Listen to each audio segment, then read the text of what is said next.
Welcome, Mara Cantor, to our fourth session of our community day. Woohoo, And thank we're you. so excited to talk about this blue zones, blue mind, longevity, happiness. Please, the floor is yours.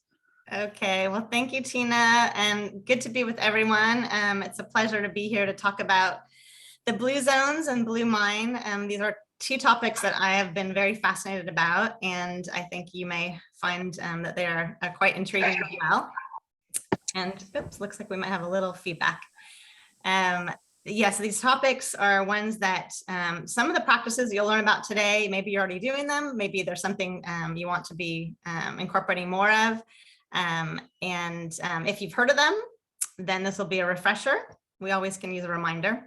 And if you haven't, it will be something new. And these topics are ones that can contribute to your health, happiness, and vitality. It can apply to all of us, really. And to give you a little background about myself, I am a registered dietitian. I have grown up in the Bay Area, born and raised, San Francisco Bay Area. And I have been a registered dietitian for over 30 years. And I currently work for Oracle Cerner in the corporate wellness field. So let's get started. And we will begin with the first topic of blue zones. And blue zones are one that have been in the media quite a bit. Dating back, I think, to 2008, they were talked about on Oprah, actually. And since then, there's been articles and books and so much information. And I'll provide some links after the talk if you all like to kind of explore a little bit more for your own knowledge and to tap into some of these practices.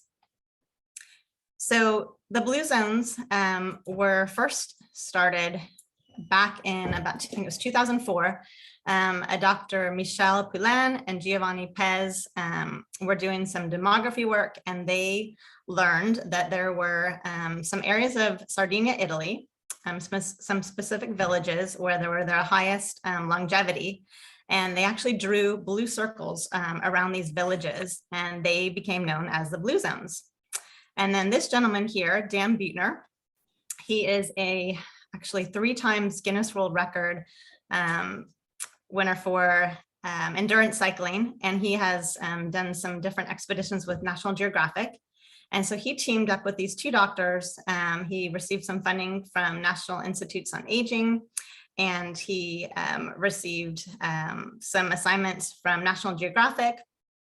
And they set out to look at worldwide census data and identify other places where people either had the highest concentration, highest centenarian rate concentration, and or the highest middle age life expectancy. And so they identified these places, and then they took a team and went there to look to see if there was some common denominators and correlations between why these people were living into their 80s, 90s, and 100s. And they did find that there were these people living happily, healthy, and the longest. And he published these results initially in National Geographic in 2005. And then since then, they've become such a sensation. Like I mentioned, they were on Oprah. He's written many, many books, Dan Buettner, a recipe book, a challenge book, all sorts of information out there. He's got an Instagram page, a YouTube page. I can provide some links afterwards. So there's just a wealth of information out there, and you can tap into any and all of it. So this is one of the blue zones. This is Icaria, Greece. And there was an article called "The Island Where People Forget to Die." I have a link for that too, if you like it. It's a New York Times article that I came across and was very intrigued by. It all focused around a gentleman by the name of Stamatis Moraitis, this sweet gentleman here.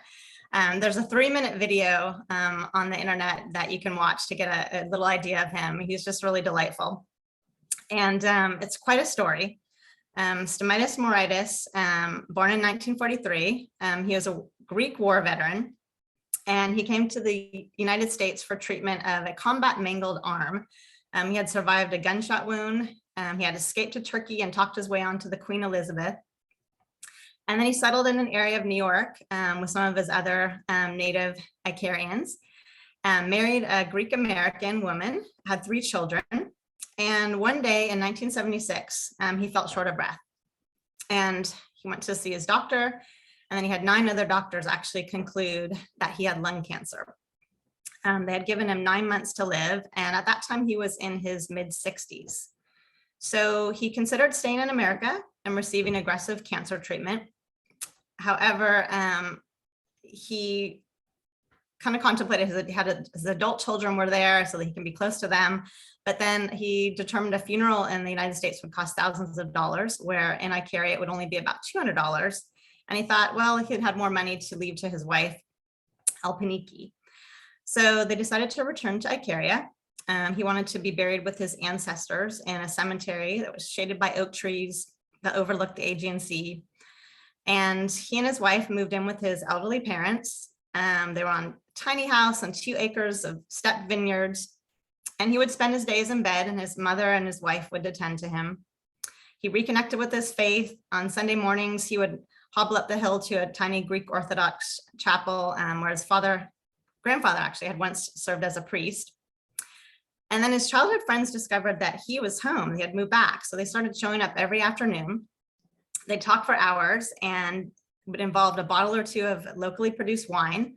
And Stamatis thought, well, I might as well die happy. And then in the months that followed, something strange happened. He said he started to feel stronger. One day he was feeling ambitious, so he planted some vegetables in the garden, and he didn't expect to live to see them harvest, but he thought, well, his wife and his family could. And then 6 months came and went, and Mauritius didn't die. Instead, he started gardening more. He cleaned up the family vineyard. He began easing himself into the island routine. And he woke up when he felt like it, worked in the vineyards until the mid-afternoon, would make himself lunch, take a long nap. Then in the evenings, he would go to the local tavern and he'd play dominoes until past midnight. So years passed. He continued to feel good. His health improved, added some rooms to his parents' home so his children can visit, built up the vineyard so it was producing like 400 gallons of wine a year. And then in 2012, 3.5 decades later, he was 97 years old by official documents, though he says he was 102 at the time. He was cancer-free. And so he had never gone through chemotherapy, never taken drugs of any sort for the therapy. And all he did was move back to his hometown of Ikaria. And when asked how he thinks he recovered from lung cancer, he said it just went away. And he had reportedly gone back to America and about 25 years after returning to Ikaria, and he asked his doctors if they could explain it to him, but he said that all his doctors had passed away. So Mauritius continued to live his happy life in Ikaria with his friends and his family and enjoying the ocean air, and he died peacefully, not from cancer, in 2013. So quite a story, and you know, we can learn a lot from these blue zones and from Ikaria, and the statistics are quite impressive. Icarian men are nearly 4 times as likely as American men to reach 90 and offer him better health at that age. They live 8 to 10 years longer before succumbing to the typical diseases that we see here, like cancers, cardiovascular disease. They suffer less depression, a quarter rate of dementia. As we learned in the New York Times article, they stay up late, wake up late, they take naps. Many have gardens. They're often socializing with local wine. And if there's any leftover money, they're often giving it to each other, those in need. It's what they call a me place, not a me place, it's an S place. Their diet consists mostly of plant-based foods, absence of sugar and white flour. A lot of their foods are beans, like lentils and garbanzos, potatoes, greens, olive oil, bread, and goat's milk. And then daily they have what they call mountain tea, so different herbs which have medicinal properties, and honey. So this is a quote by Dan Buettner. "It's difficult to change individual behaviors when community behaviors stay the same. The factors that encourage longevity reinforce one another over the long term. For people to adopt a healthy lifestyle, they need to live in an ecosystem that makes it possible. The power of such an environment lies in the mutually reinforcing relationship among lots of small nudges and default choices. So today, this community day is obviously one of bringing the community together and talking about different healthy practices. I think you had a chair yoga earlier, and I know there's a healthy, I think a chef, Veronica, I think, is going to join later on to do a demo on healthy eating and cooking. So we're having these nudges kind of built in today, and that's really what makes these blue zones so powerful and successful. So the blue zones, we've talked about a couple of them already. The Barbegian region in Sardinia, Icaria, Greece. There's the Nicoya Peninsula in Costa Rica, Okinawa, Japan, and actually in California, there is a blue zones region in Loma Linda. And these are the Seventh-day Adventists. So to kind of give you a visual of wherever all these blue zones are. As we talked about, Icaria, Greece, they're napping, tasting and drinking goat milk, their local wines. Sardinia, Italy, they're doing daily wine, this says, and laughter. And Okinawa, Japan, they have a dedication to family and friends. We'll talk about that a little bit more later. Their Okinawan women are the longest female longevity. And then in Nicoya Peninsula, Costa Rica, their water is naturally rich in calcium and magnesium, and that may help actually prevent heart disease and weak bones.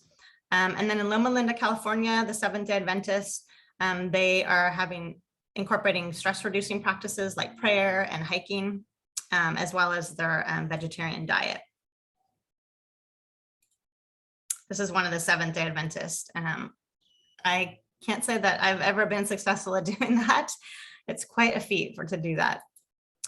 So these are what they discovered were the commonalities between all of the different areas of the world where people are living the healthiest and happiest and longest. And they determined that there was these four main areas: move, right outlook, eat wisely, and connect. So for move, it's moving naturally. And we'll talk about this a little bit more as we go on. For right outlook, they have a sense of purpose, and they are practicing downshifting, relaxation, rest, sleep. Eating wisely, they have an 80% rule, what they call plant slant, so plant-based diets, and then wine at 5, except the Seventh-day Adventists. Supposedly they're not engaging in consuming wine. And then you have connect. This is the right tribe, love ones first, and belong. So we'll explore these a little further. So the first one is move naturally. And this is very different in the blue zones than here, what this means. And for most people, I would say probably that in general, our society is not moving as much. And I'm sitting here right now. I probably could be standing up and giving this talk, I guess. They are just constantly moving throughout the day. They're not running marathons or going to the gym. They have environments where they're, what they found is they're essentially moving about every 20 minutes or more. They're watering, they're harvesting, they're kneading bread by hand. And they don't have the mechanical conveniences to do the house and yard work. So what they're finding is that because they're moving so often, that their metabolisms are kept at a higher rate. And we know that if we're sitting, as many of us do, having the sedentary lifestyle for too long, for an hour and a half or more, we start to go into kind of a hibernation mode. And so our body is, essentially a bit working against us. So as much as possible, if we can learn from the blue zones to get up more often, or at least move in your chair like you did today, if you were participating in that chair yoga, then that can really enhance our health and vitality. The next feature and commonality in the blue zones is purpose. All of the blue zones, the people have a sense of purpose, a sense of, of waking up each day and a reason to live. In Japan, it's called Ikigai, and in Costa Rica, it's called Plan de Vida. And this basically is, translating to why they wake up in the morning. And knowing your sense of purpose is supposedly correlated with 7 years of extra life expectancy. So the next is downshifting. And, we know that stress is really a contributor to many of our ailments that we see, and can lead to chronic inflammation and correlated with, all of the different diseases that we just had talked about, cancer, heart disease, and so forth. And so in the Blue Zones, they have these rituals every day where they can really decrease the stress or reverse the stress effects that they would otherwise normally have by doing their prayers or taking naps or doing their happy hour. And they do sleep about, I think it's about 8 to 10 hours a day as well. So definitely a reminder for all of us to continue to incorporate some of these practices throughout our day. Then they also have the 80% rule. And in Japan, they call this Hari Hachi Bu. And it's a 25-year-old Confucian mantra that's said before meals that reminds them to stop eating before their stomachs are 80% full. So there's the 20% gap between not being hungry and feeling full can be the difference between losing or gaining weight. And those in the Blue Zones eat their smallest meal in the late afternoon or early evening, and they don't eat anything else for the rest of the day. Then we've talked about a plant-based diet. So the Blue Zones, they are predominantly eating plant-based foods, beans, greens, whole grains, and nuts. And you'll see here, this gives you a kind of an overview of what they're doing daily, weekly, and monthly. So daily, it's plant-based foods, whole grains, beans. That is the one power ingredient. I know Dan Buettner talks a lot about this, that it's the real magic to their diet is eating a half a cup to 1 cup of beans a day. They are mostly drinking water. They do have some tea and coffee, and then wine in moderation. And then they're snacking on nuts. So this is definitely something they found in all the Blue Zones. And it can be any kind of nuts, really, they found to have benefits. Then weekly, they're having just a small amount of fish, limited eggs, definitely very low on sugar, consuming 28 grams of sugar, added sugar daily. And here, just to give you an idea, we have, yogurts like in those little containers can be about 28 grams of sugar, more or less. So that gives you an idea. Their added sugar intake is quite low. They don't have too much dairy. If it is, it's goat or sheep. And then their meat consumption is really small. It's 2 to, I think, 4 ounces. I've heard less than, say, a few times, 5 times per month. And then they've come up with these guidelines, 4 always and 4 to avoid. So 4 always is whole grains, and this is for all of us to kind of think about for your own diet. If you're already doing this, great. If you're not, then maybe it's something you want to focus on. Whole grains like farro, quinoa, brown rice, bulgur cracked wheat, oatmeal, and whole cornmeal. Nuts, so a handful a day. Beans, a cup of beans a day. I know that might be a tough one for some of us. And fruit and vegetables, 5 to 10 servings a day. And I know we can always, most of us work on, I could say for myself, work on the vegetables. And then 4 to avoid, these probably are obvious, but sugar sweetened beverages, salty snacks, packaged sweets, and processed meats.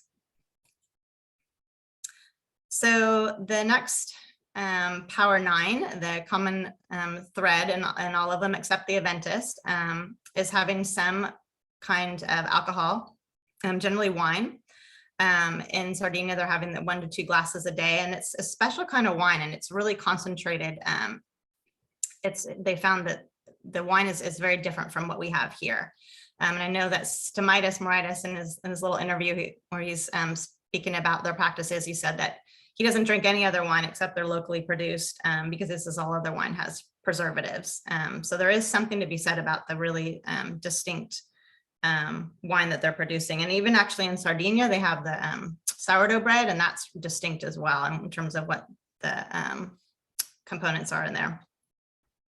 And so, they're having just a small amount of wine. They're not having, all sorts of, alcohol all at once or, in excessive amounts. And it's always in a social setting. So the next is belonging. And, most of the Blue Zones, if not all, have a faith-based community. And the denomination doesn't seem to matter in some of the research that's been done. And they're showing the correlation between having a faith-based community and practice that could add 4 to 14 years of life expectancy. Then loved ones first. The centenarians in the Blue Zones, they are definitely putting their family first. This is, keeping their aging parents and grandparents close by or actually in their home. And they're seeing that this is lowering disease and mortality rates in children in the home too. So it's for everyone, it's taking care of each other and being there for each other. And then many of those in the Blue Zones commit to a life partner, and that's showing that that can add up to 3 years or more of life expectancy. And then the last of the Power 9 is Right Tribe. And this is common amongst all the Blue Zones, where they have a certain group of friends, family that they are tied to throughout their life. In Okinawa, Japan, they're called moais. Groups of 5 friends that are committed to each other for life. I think it's been known that in Japan they bring the women together. I think almost at age 5, I think it is, and they stay connected throughout life. So through the good times and the bad times. And from research from the Framingham studies, it's shown that smoking, obesity, happiness, and even loneliness are contagious. So having these social networks of long-lived people can really shape healthy behaviors and have an effect on longevity. So these practices of the Blue Zones have actually been taken here and applied in the States. And it's been over a number of years in over 50 states. I should say, sorry, 50 programs, I think it is. There's actually one in Monterey. And how it works, any city can apply to be a Blue Zone. It's quite rigorous, but it has to be a kind of a united effort. So with the city government, with businesses, restaurants, and schools, and individuals, and it's a concerted effort to really, take a look at how they can incorporate the Blue Zone practices into a community. And they've had a lot of success decreasing obesity and different disease rates. The Blue Zones Project is how it's referred to. You can actually learn about this online as well. It's a community improvement initiative designed to change the way people experience the world around them. And as we've talked about, healthier environments naturally nudge people towards healthier choices. And the Blue Zones Project focuses on influencing the life radius, what they call, which is the area close to home in which people spend 90% of their lives or more. And these are schools, restaurants, faith-based organizations, grocery stores, and work sites. And so they're looking to, change policy and change people's practices. And just by changing the environment, really, that can have an effect. They're seeing improved health outcomes, as I mentioned, reduced cost, increased civic pride, and a healthy economic development. Let me go to our next one. So as Dan says, make the healthy choice the easy choice. So if you're changing your environment and changing who you're surrounded by and what you have accessible to you, having these greens and beans and nuts in your house, then you're more likely to consume them. This is another one of the Seventh-day Adventists. So there is a challenge that's on the Blue Zone site, and I can provide these links afterwards. And so it can take you through this. There's a link that actually has everything Blue Zones related. And then they have a challenge that goes week by week. And so the first week is Eat Wisely. The second week is Move Naturally. Third week, Right Tribe. And the fourth week is Right Outlook. And there is a vitality test actually on the main link too, a true vitality test that they have and a true happiness test that you can take. It only takes a few minutes to take the test. So we've talked about Blue Zones, and now I would like to delve into Blue Mine, which actually is very interesting because all of the Blue Zones are actually located either in close proximity or and some distance from the water. So there is a running theme here. And I'm actually speaking to you from, the bay is actually behind the windows here. So you've got a water, water right now is ever present. So Blue Mind is a topic that you may or may not have heard about. This is a concept that I had learned about some years ago, and it's obviously has to do with water. I've given you that hint. And so what I'd like you to do is just take a moment and think about, what is your go-to water? What's the first water that you think about, that you have an association with, or maybe a memory of it from childhood, or some water that is a place that you really love to go to, and that you find joy, and that provides you a sense of peace. So if you think about that water, and then, oops, let me go to the next one. Maybe it could be, this is actually in Wyoming, a trip that my family and I just took on recently, and this is a stream. The Tetons are in the background. Maybe your water is a waterfall or a river. Maybe it's a lake. This is actually San Mateo coastline, the ocean. Maybe your water is the Caribbean, the sparkling blue water. Maybe it's a fountain. This is San Mateo County as well, and this fountain in San Jose, for those of you who live there. Or maybe your water is your bathtub, your shower, and this is actor Jack Black taking a leisurely bath there. And for me, the water that I grew up with, as I mentioned, from the Bay Area, grew up close to the Golden Gate Bridge, and this is Mount Tamalpais, and a lake by the mountain. And so I really just took it for granted initially, didn't realize how much of an influence that water had on me, but definitely had many memories, and still do, partaking in the water that's around here. And I moved to San Diego for some time. So I would take in these beautiful sunsets, and I would constantly need to get to the ocean. I didn't know why, but every day, no matter what time it was, even if it was after work and it was late or even dark, I would make sure that I got down to the water, even just to take it in for a moment. And then now being back at the bay, this is sunset from out here on the water in Sausalito, and I really think about it a lot because I've read this book, and it's on Audible. If you want to listen to it, I think it's a great way to take it in. Jay Nichols, his full name is Wallace J. Nichols, but he goes by Jay. Great guy. I actually had the chance to talk to him, but he wrote this book over 8 years ago, and he is actually a marine biologist by trade. He had researched and helped preserve sea turtles. He has some TED Talks on this as well. And he always was fascinated about the connection that he had with water, and that others around him did, and knew that it had a profound effect on his health and well-being. And he wanted to do some more research and find out more about this connection. And he actually proposed that Oliver Sacks write this book. He brought the idea to him, and he said, "That's a great idea, you should do it." Jay will talk about that if you listen to him in some interviews. So he did. He gathered research over some years, and he put together this book over 8 years ago. So there's even more research since.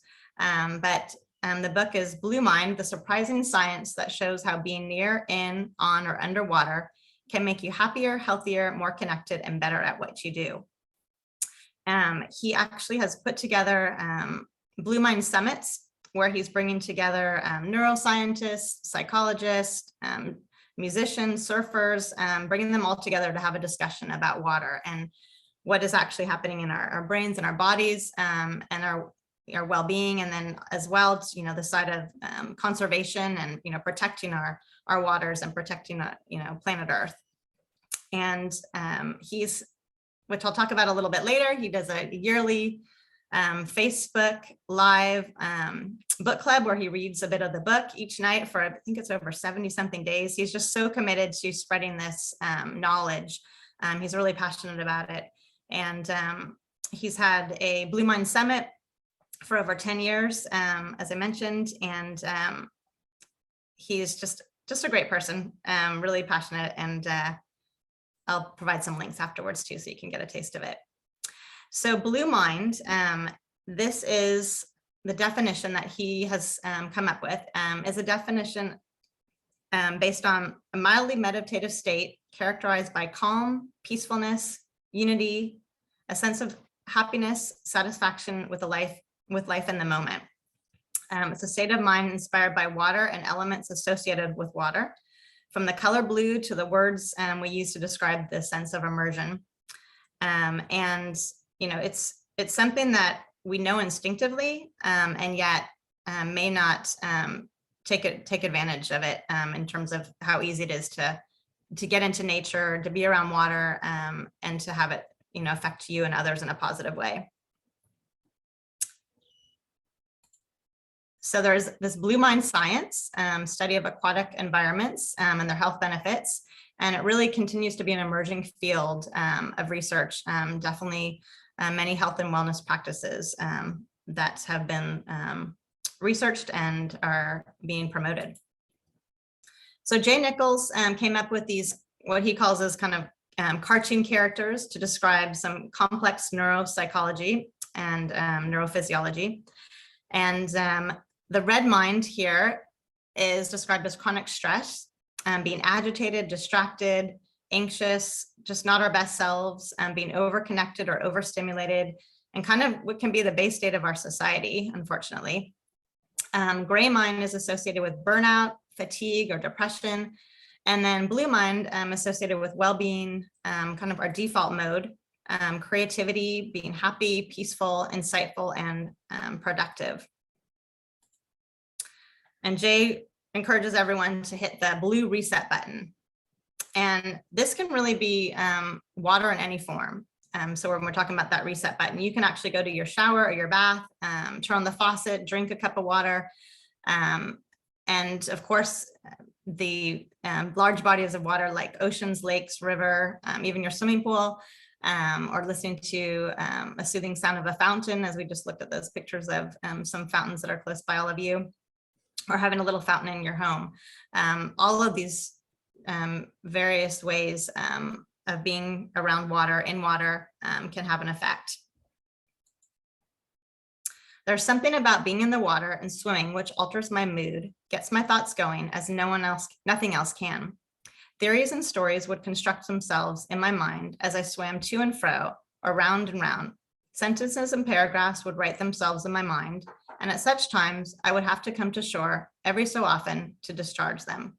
And this is a quote by Oliver Sacks, physician, professor of neurology, bestselling author. And he was known to have a pad of paper and a pen when he was swimming, so that he can jot down his ideas that he came up with. And I think you probably, maybe we've all had that experience when you're in the shower and you think of a great idea. And I've heard of a musician that was writing his song in the shower, and when he was done with it, he wanted to save it, and it started to fade away. So I think he has some crayons, like shower crayons now, that he uses. So we have a biological affinity to water, and we need it to survive. Our body is about 60% water, and our brain's about 73% water. And interestingly enough, our brain supposedly prefers the color blue to all other colors. So there's cognitive, emotional, physical benefits from water. Water increases our ability to focus. Our proximity to water floods our brain with feel-good hormones like dopamine, serotonin, oxytocin, and levels of stress hormone and cortisol drop when we're by the water. We're just naturally attracted to blue open spaces that help us relax.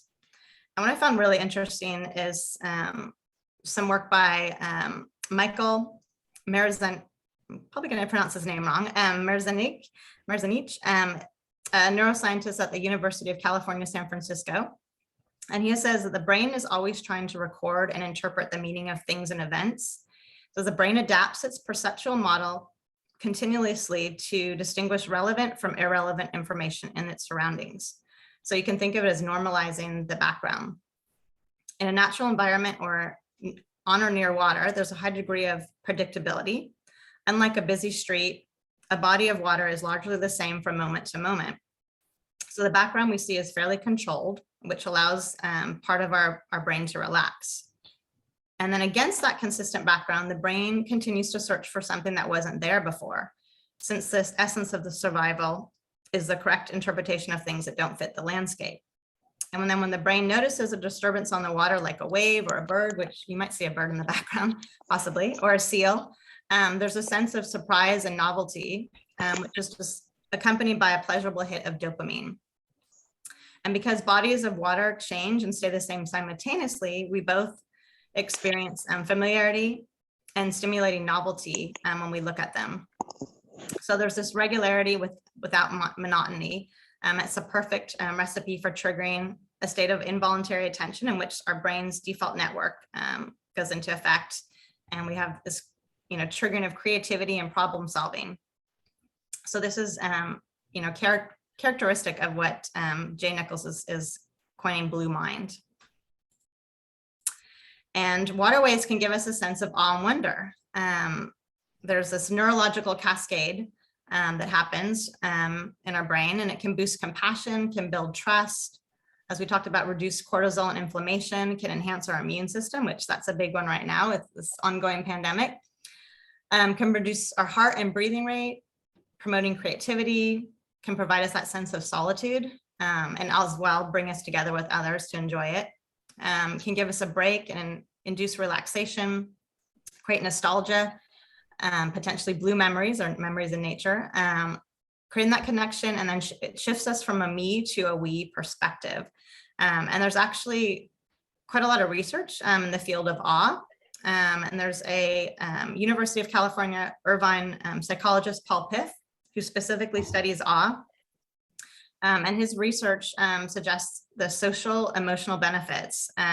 He says that his awestruck research subjects have shown greater generosity, more ethical decision-making, kinder behavior towards others, and just decreased entitlement. And awe is said to be a fundamental part of human beings, makes our bodies and minds more receptive to new information, new experiences, and life's deeper meanings. It is life, I think, to watch the water. A man can learn so many things. This is author Nicholas Sparks. So we know that planet Earth has been described as the blue marble. This is the image taken 1972.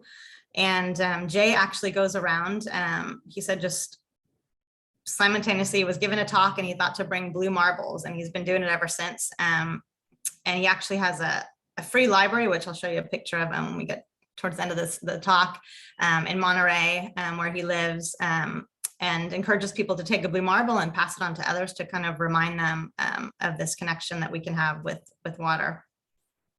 And NASA scientists, as some of you may know, search the universe using the mantra, follow the water.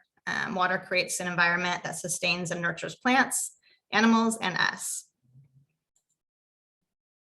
So we were encouraged to put on a blue filter. And actually, it's been known that there are some neurosurgeons that wear blue filtered glasses while operating on brains to remove the red signals, and it helps them keep calm by seeing blue instead of red, which I found really interesting. And then what some of you may have heard about or come across is water therapy, so essentially blue medicine. This is a post that I saw during the pandemic, well, the height of the pandemic, I should say.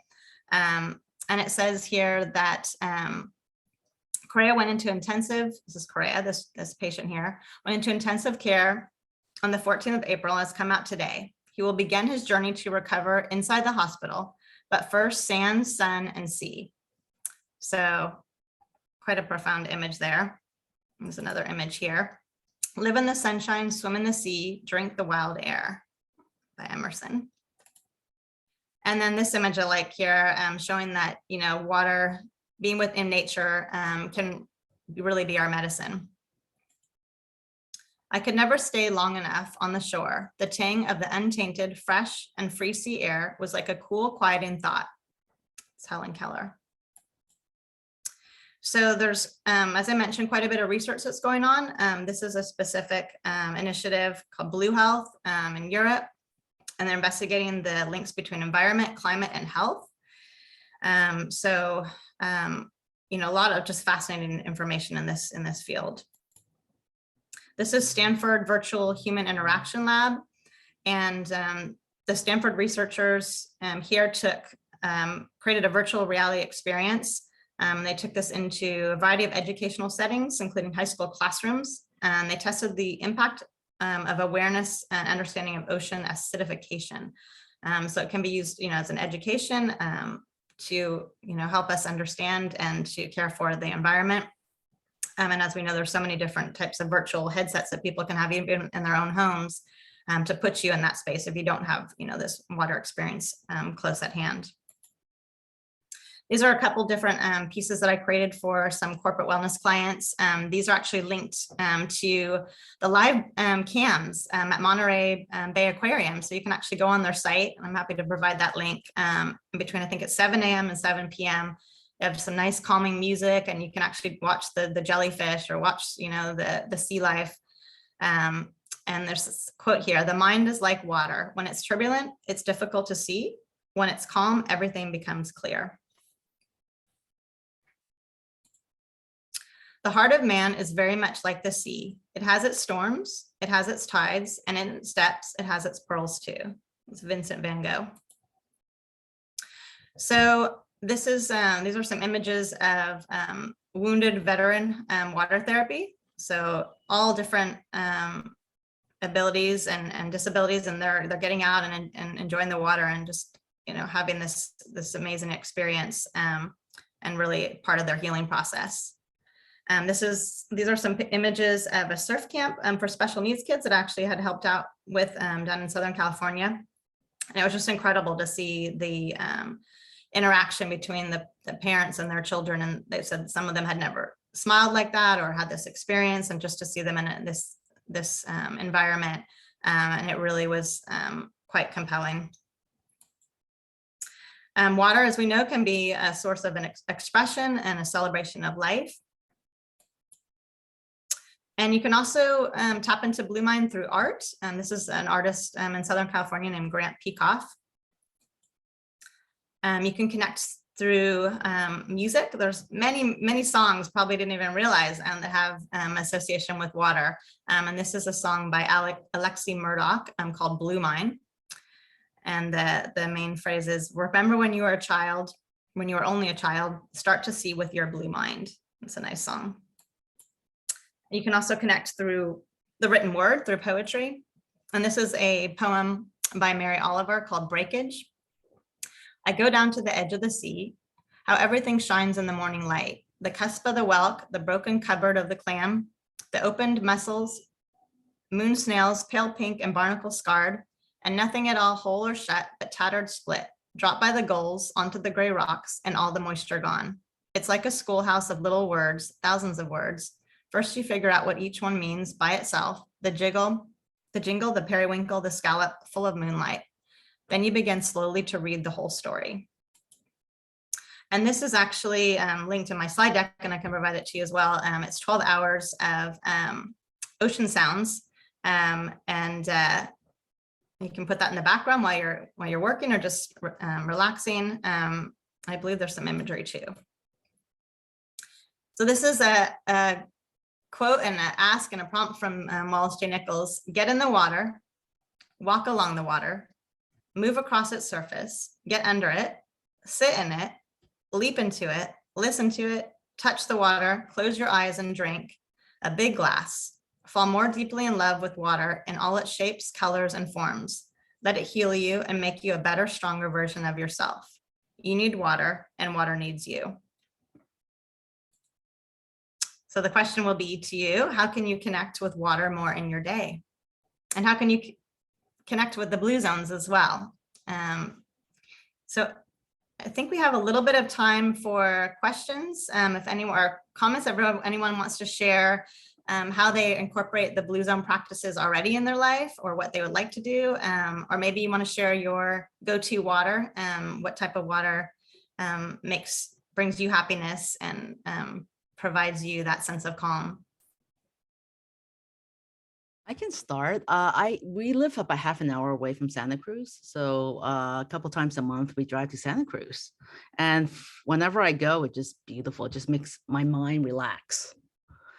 So now Yeah. there's some science behind it, huh?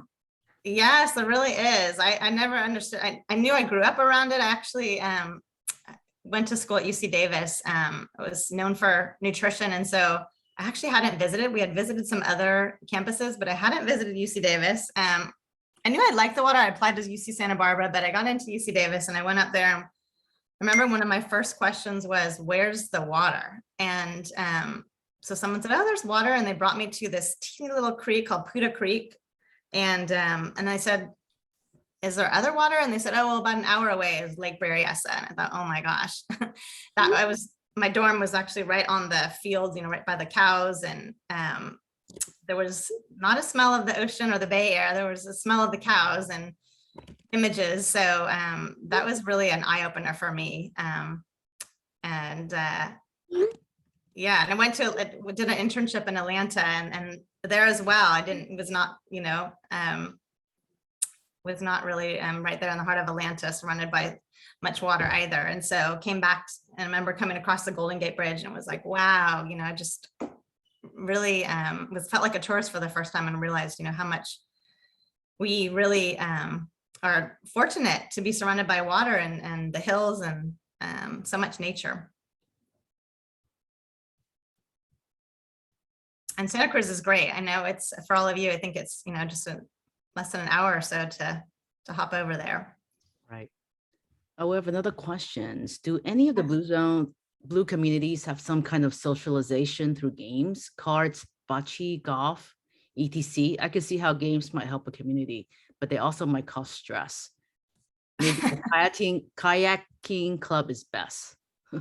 Yeah, I think, well, the reference to Stamides was he was playing dominoes until after midnight. So I think, and I know that there's bocce ball. I know actually in Sausalito, there's a bocce ball court that's really popular. So I definitely think that there's probably one to research a little bit more, but there's so much of that social element. And I think, with all of the different practices, nutrition and exercise and all this, that it seems to me that it's, especially through the pandemic, we've learned that the socialization and the need for it, and if we have a lack of it, how much that can really affect our mental well-being and our overall health. And it's been compared to, I think, if you're experiencing loneliness or the emotional connection there to being lonely, that it's equivalent to smoking, I think, a pack of cigarettes a day or something. It's similar to the effects of these type of detrimental type of habits. So the more that we can all connect in situations like this, and especially hopefully in person as much as possible at a safe, distance, then the better. You've inspired me. I'm going to go swimming today. Great. That's good, Dora. Mm-hmm. Dora's my sister, and she definitely practices many of the Blue Zones habits and Blue Mind and getting into nature. I have a question. Somebody has a question on the chat. How do you know who is the right tribe? The right tribe? Uh-huh. Well, I think, it's really, I think, an individual thing. I mean, it's knowing for yourself, I think, who you feel the best around. I think we know that through life. I mean, I'm in my close to mid 50s, and I know I have childhood friends and friends from different points in my life and work and definitely have kept a lot of my friendships throughout my entire life. I really cherish that. But then there are some friends that you maybe at one point in your life, it was, you enjoy being with them and you were in each other's lives, but maybe as you get older, or as you go through life, you realize certain people are healthier to be around. So I think your right tribe is really whoever makes you feel good and whoever enhances your life and who lives a healthy life. I think what we learned in the Blue Zones is that if you're around people that are doing healthy things, so if they're exercising or if they're eating well, if they're getting together and being social, these are things that can enhance your life. And so will influence you in a positive way. So I think really being mindful of who you're around and the energy that you're feeling and they're giving off is important. So I think your right tribe is really, who you feel good around. And I think seeking out the right tribe can be through, different community events like the ones that you all are engaged in here in your community. And I think the rec center, senior centers, those are ways to build some friendships and connections. Great, thank you. I think, Sure. Bruce, do you have a question? Yeah. Hi, I'm Bruce. I'm the one that we emailed back and forth. Oh, yes. Hi, Bruce. Good So- to meet you. Thank you for doing this. It's very Yeah. interesting that your sister's Devora. We Hi, know Bruce. each other. Hello, how are you? I have like 50 million questions for you right now, so I've got them down to 3. The first one, would you ever be interested in speaking in person? Because I'm sure we could get a group together and have a discussion. If you'd be interested, we have a really big room. We could have everybody meet in. So just think about that. Sure, yes, I would love that. I think obviously being in person, I mean, I spoke about how Dan Buettner, I met him in person at a conference. I've not actually met Jay Nichols yet, but I've spoken to him on the phone and he's such a personable guy. I feel like I've already met him. That's so cool. But there is something about being in person. I do think. Yeah, especially for people here at the senior center. They're slowly starting to come out. So that's great. The other question I had you ever been to the Blue Summit that you were talking about? No, he started doing it. So I learned about Jay, I think right before the pandemic. So he started doing them online actually more recently. I hope he does some more things in person. Okay, yeah, because I was looking up, it was like July 11th and it was in Big Sur. I'm like, oh, that's like right here. So, and then the last And question. sorry, you're reminding me. I just realized that I had more on my talk. Let me Yeah, actually- I think this Friday or this Saturday is Blue Day, the official Yeah, Blue so Day. thank you so much. For You're some welcome. reason, I was completely forgetting I had these slides. I'm glad you just mentioned that. This is World Blue Mind Day. That's it. It's Saturday, the 23rd. And so it's really about getting yourself to water or bringing someone else that you're close with or someone that you think needs the water. That is happening, yes, this Saturday. I'm so Awesome. glad you mentioned it. Let me And- actually just, while we're doing this, I'll show everyone. There's a 100 Days of Blue Mind. There's a challenge going on and Jay Nichols is posting every day, 100 days of this. He's, again, very dedicated. And so this is online. You can go to Jay's site. And then they'll probably have another Blue Mind annual book club. Generally, it's from January to April. So that will be coming up. And then this is the library, actually. Devora has been to it. I could see my mom there watching too. They all know that we've been here. This is in, sorry, not Monterey. This is in Carmel. So we found it. There's a little alleyway, some beach stairs, and there's this little library in the residential area. And generally it has books and marbles and stickers and CDs and different things, depending on, I guess, when you come, whether it's been replenished or not. And he gives away thousands of books a year. So yes, thank you for reminding me that. I'll go back to that first day, so the Blue Mind Day. Cool. If you ever wanted to have something like that here at the senior center, we'd be more than happy to do that. So Yes. Well, we can wear masks to be safe too, but we don't have to wear masks in here anymore. We're not, people they can, but if you Yeah. ever want to do that, we can do that. And the last question I have was, is there any like similarity or any studies that these communities were close to the ocean, that like they were certain distance from the ocean or anything like that? Or were they just? yeah, I mean, and Icaria agrees that it goes way back to I think ancient writings or something about the connection with the clean air. And actually Got it. Stamatis, I think in one of his interviews, he talks about that they don't have the pollution. I mean, maybe they do somewhat now a little bit. I think some of Yeah. these blue zones are being affected by some of the Western practices. But Probably. and in Sardinia, it is an island and they are surrounded by water. The area of Sardinia is in the more mountainous, but still they're on the island. And then Loma Linda, California, it's obviously California, we're surrounded by water, or of course we have water, but they're a little bit more inland. So I haven't seen anything about Okay. that specifically, because I think it's a little bit different for each of them. But you know, Okinawa, of course, Yeah. is surrounded by water. Yeah. Super. Okay, thank you. I'll be Yeah. quiet. Yeah, no, those are great questions. And I'm so glad you asked, because I forgot that there was some more slides to share with everyone. I will put it, I don't know if anyone wants it, or if I know sometimes it's hard to grab links in a chat, but let me see if I can drop some in. And I know that we can provide those afterwards too. I can provide the presentation if those that want this afterwards, but let me see if I can drop some. Oops. Let me see if I can drop them right now in the chat. This is a lot of links, so maybe too many to drop all at once. I'm not sure if it will let me. Let's see.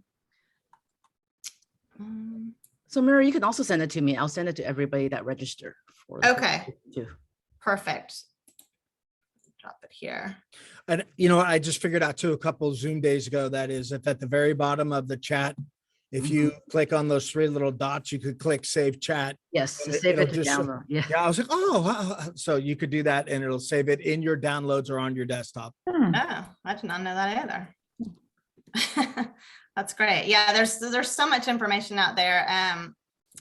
Dan Buettner and Jay Nichols are very active in social media, and from Instagram to Facebook to YouTube to, I guess Dan's on TikTok too. Dan Buettner. He has some of those TikTok little videos on YouTube. I've actually never gone to TikTok, but I saw the TikTok little videos on YouTube. So they're little bits, and he's great.